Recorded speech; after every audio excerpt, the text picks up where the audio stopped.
क्या अपनी पिछली जिंदगी के बारे में जानकर और उसका पश्चाताप करके आप पाप मुक्त हो सकते हैं? क्या ये हर किसी के लिए? और साइकेट्रिस्ट किन लोगों को पास्ट लाइफ रिग्रेशन करने से मना करते हैं? Reiki grand master Siddharth Bhardwaj ji से ध्यान से सुनिएगा। आपकी बात से बहुत एतबार रखता हूँ मैं खुद आपसे एग्री करूंगा इस बात पे कि मैं पास्ट लाइफ में हर एक को नहीं लेके जाता।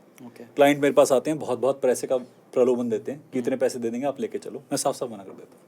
अभी रिसेंटली कल परसों ही किसी ने मुझे बहुत बड़ा अमाउंट ऑफर किया था कि मेरी वाइफ को ले जाइए, मैंने साफ साफ मना कर दिया। मैं कहा आपकी वाइफ स्टेबल नहीं है। पास्ट में जाना तब उपयोगी है जब प्रेजेंट को आप खंगोल चुके हो। जब तक किसी को अपने प्रेजेंट के बारे में कुछ नहीं पता, सामने रखा तौलिया नहीं दिखाई दे रहा, इन्हें पास्ट प्रेजेंट फ्यूचर कैसे दिखाएंगे? सही बात है। आपको सामने खड़ा इंसान ही नजर नहीं आ रहा, आपकी आंखों पे घमंड का वो चश्मा चढ़ा हुआ है, या आपके ज्ञान के क्षेत्र में आप इतनी उन्नति कर चुके हैं कि आपकी एजुकेशन, आपकी लिटरेसी भारी हो गई है। तो आप पास्ट लाइफ रिग्रेशन कैसे करेंगे?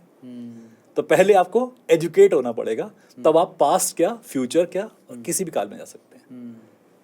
तो मुझे नहीं लगता कि हर कोई पास्ट लाइफ रिग्रेशन के लिए तैयार होता है, और ना मैं हर किसी को लेके जाता।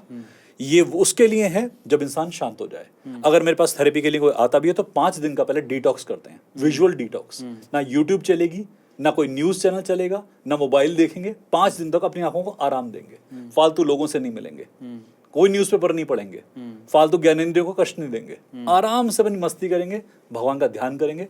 5 दिन पास्ट क्या, प्रेजेंट क्या, फ्यूचर क्या, सब देख लेंगे।